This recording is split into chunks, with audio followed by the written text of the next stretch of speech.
ஒரு சிம்பிளான உப்புமா ஒரு 10 நிமிஷத்துக்குள்ள நம்ம பண்ணிட முடியும். ஒரு 2லிருந்து 3 டேபிள் ஸ்பூன் ஆயில் இருக்குங்க.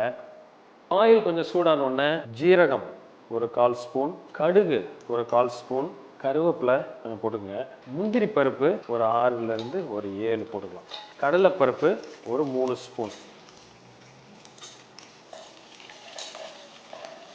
இஞ்சி பொடியாக வெட்டி வச்சுருக்கோம் ஒரு ஸ்பூன் போட்டுக்கலாம். வெட்டி வச்சிருக்கிற பச்சை மிளகா ஒரு 2லிருந்து 3 பச்சை மிளகா உங்களுக்கு காரத்துக்கு தகுந்த மாதிரி போட்டுக்கோங்க. சின்ன வெங்காயம் பொடியாக வெட்டி வச்சுருக்கேன், அதை நம்ம சேர்த்துக்கலாம். இந்த ஸ்டேஜில் கொஞ்சமாக உப்பு சேர்த்துக்குவோம்.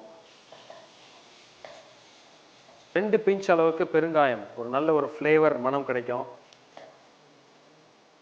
3 கப்பு தண்ணி எடுத்து வச்சுருக்கேன், அதை நான் இப்போ சேர்த்துட்றேன். உப்பு பேலன்ஸுக்கு தேவையான அளவு போட்டுடலாம். ஒரு மூடி போட்டு ஒரு கொதி வர அளவுக்கு நம்ம பார்த்துருவோம். ஸோ இப்போ தண்ணி நல்லா கொதிச்சு வந்திருக்கு.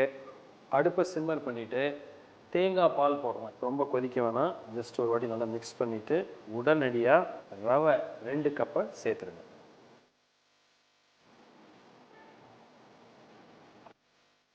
ஸோ இப்போ சிம்மர் பண்ணிவிட்டு ஒரு 2 நிமிஷம் நல்லா மூடி வச்சுட்டு நம்ம குக் பண்ணுவோம். நல்லா வெந்துச்சு உப்புமா. நெய் வந்து ஒரு 2 ஸ்பூனோ 1 ஸ்பூனோ எவ்வளோ வேணுமோ அதை நீங்கள் ஆட் பண்ணிக்கோங்க. நல்லா ஒரு வாட்டி மிக்ஸ் பண்ணிடுங்க. கொத்தமல்லி கொஞ்சம் எடுத்து வச்சுருக்கேன், அதை கொஞ்சம் பிச்சு ஒரு மிக்ஸ் பண்ணிடுவோம். தேங்காய் பால் சேர்த்து பண்ணினதுனால இந்த டேஸ்ட்டே என்டையர்லி டிஃப்ரெண்ட்.